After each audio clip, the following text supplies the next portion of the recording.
Hello mga ka-IT!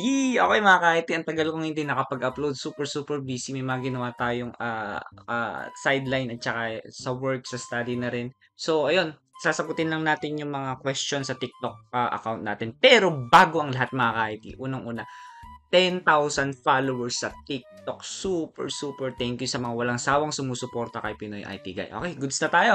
So, may tanong dito. Good PM Idol, sana mapansin mo po. Message ko sa inyo. Matagal na po ako nakasubaybay yung mga video nyo at live nyo at nakamotivate po kaya lagi kong isa po akong IT specialist dito sa Pampanga. Hingi po sana ako, kabalin, sana ako ng advice. Balak ko po na sa mag-take ng CCNA. May suggest po ba kayo? Saan po ako pwede mag-enroll? Balak ko po sana pagsabayin habang nagwo-work ako.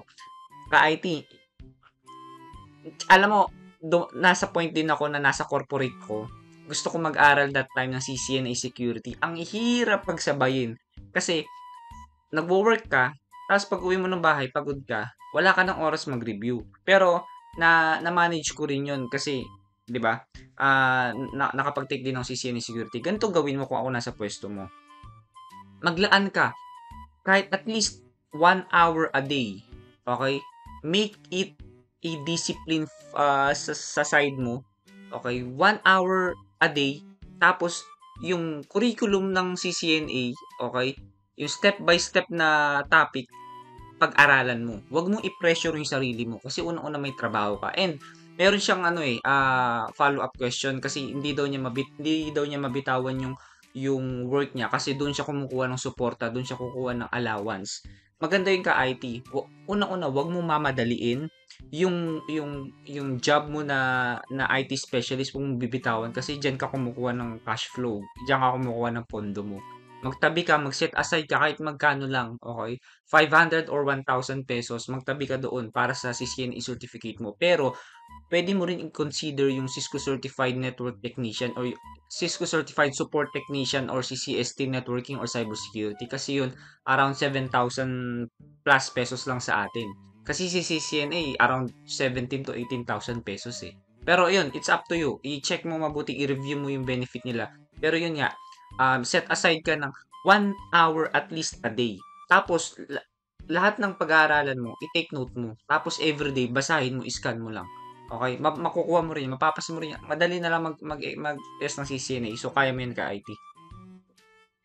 Boss, pwede na ba matanggap sa abroad kung makakuha ng CCNA certificate kahit no XP? First things first, yung experience. Sa abroad, I'm not sure, pero based sa personal knowledge ko kasi, nakakapag-abroad ka or pwede ka mag-apply sa mga agency or sa online, pero isa sa talaga sa mga requirement nila is experience. Kasi kukuha sila ng mga engineers, network engineers na may experience na pagdating sa field. Yung CCNA certificate, goods na yan. Okay? Dagdag advantage mo yun. Pero experience, personally speaking, based sa personal knowledge ko, at least man lang sana 3 years of experience. Pero may mga naririnig kasi ako, dati, 5 years of experience. Okay? Mas safe na yung 5 years. Pero 3 years, itry mo. Okay?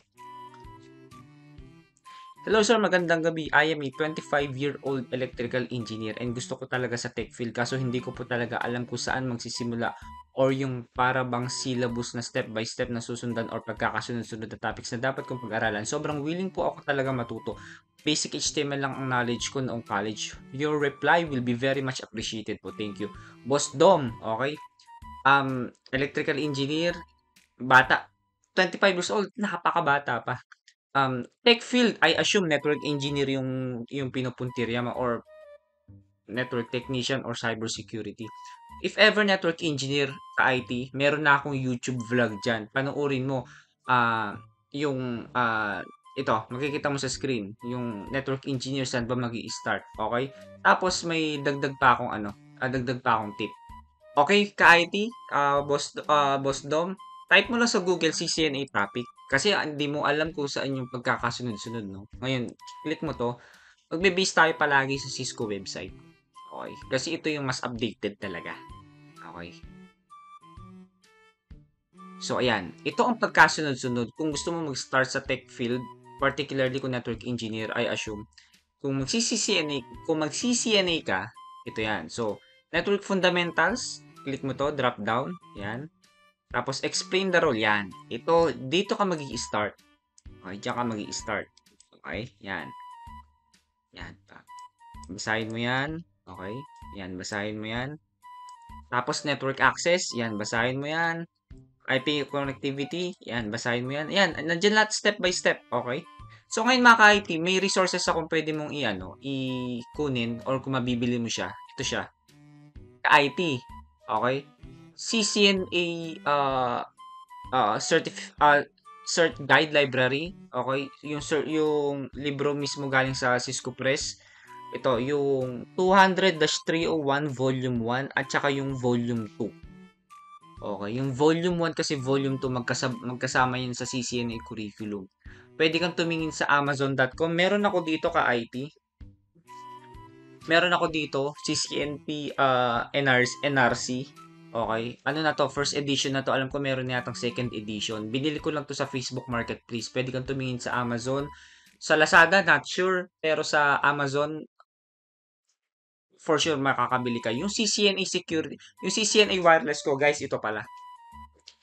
Itong CCNA wireless ko, way back 2015, binili ko to sa Amazon. From Philippines, nag-order lang ako sa Amazon website. So, ito, nabili ko siya. Napakaganda pong ka-IT na mga ganitong official cert guide from Cisco. Hindi ka matatalo dito. Investment mo to. Okay, next ka-IT. Hello po, international student graduate po ako last April 2023 sa Canada ng Computer Systems Technology Networking. Ayos ah. Kano kayong tuition dito? Hanggang ngayon po hindi ako makahanap ng work. Wala din po akong experience ng IT sa Philippines. Mag-ask lang po sana ako ng payo. Salamat po. Hindi ko alam, Boss Ian ha, kung nasa Canada ka pa rin or ewan ko, ano ba yung status ng visa mo? May working visa ka na ba? May graduate visa ka ba? Or papaano?